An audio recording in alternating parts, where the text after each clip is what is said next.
ভারতবর্ষ আমার কাছে খুব সত্য, খুব স্পষ্ট।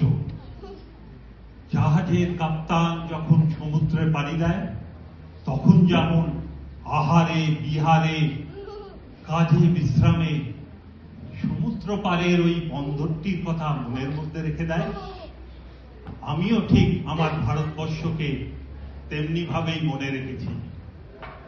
আমার এখানকার কম্পাসটা দিন রাত ঘুরে ফিরে আছে ঠিক সেইখানে।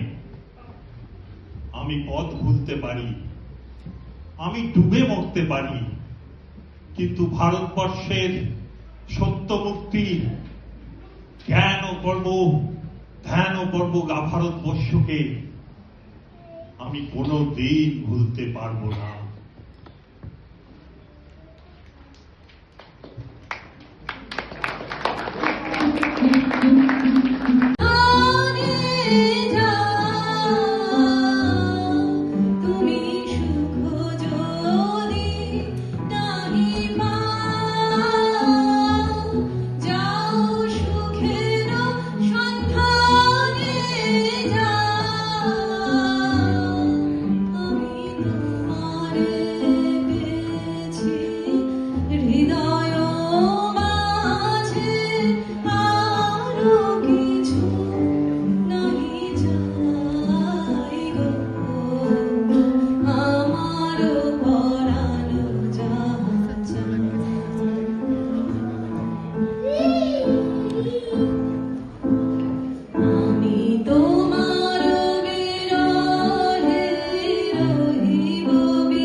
কি যেন কি ভাবিছ মনে,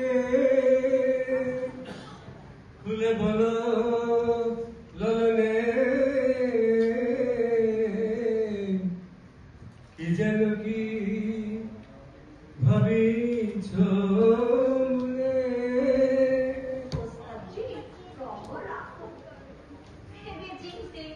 সারাদিনের মধ্যে সময় বার করো দেখি, যখন তোমার সাথে আমার তুমি একটা কাজের কথা হতে পারে।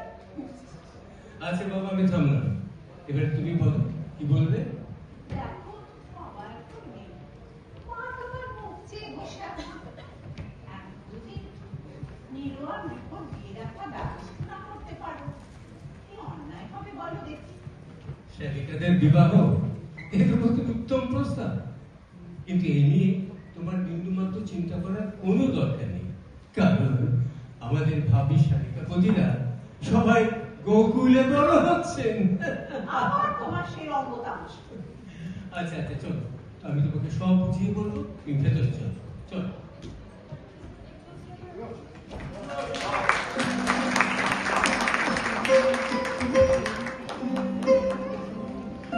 তোমারে দেখিতে দেয় না মোহ মেঘে, তোমারে দেখিতে দেয় না মোহ মেঘে, তোমারে অন্ধ করে রাখে, তোমারে দেখিতে দেয় না মাঝে মাঝে তব দেখা পাই চিরদিন কেন পাই না কি করিলে বল পাইব তোমারে রাখিব আখিতে আখিতে ওহে কি করিলে বল পাইব তোমারে রাখিব আখিতে আখিতে ওহে এত প্রেম আমি কোথা পাব না তোমারে হৃদয়ে রাখিতে আমার সাধ্য কি বা তোমারে দয়া না করিলে কে পারে তুমি আপনি নাই দে কে পারে হৃদয়ে রাখিতে মাঝে মাঝে তব দেখা পাই চিরদিন কেন পাই না আর কারো পানে চাহিব না আর করিব হে আমি প্রাণপণ ওহে আর কারো পানে চাহিব না আর করিব হে আমি প্রাণপণ ওহে তুমি যদি বলো খনি করিব বিষয় বাসনা বিসর্জন দিব শ্রীচরণে বিষয় দিব অকাতরে বিষয় দিব তোমার লাগি বিষয় বাসনা বিসর্জন মাঝে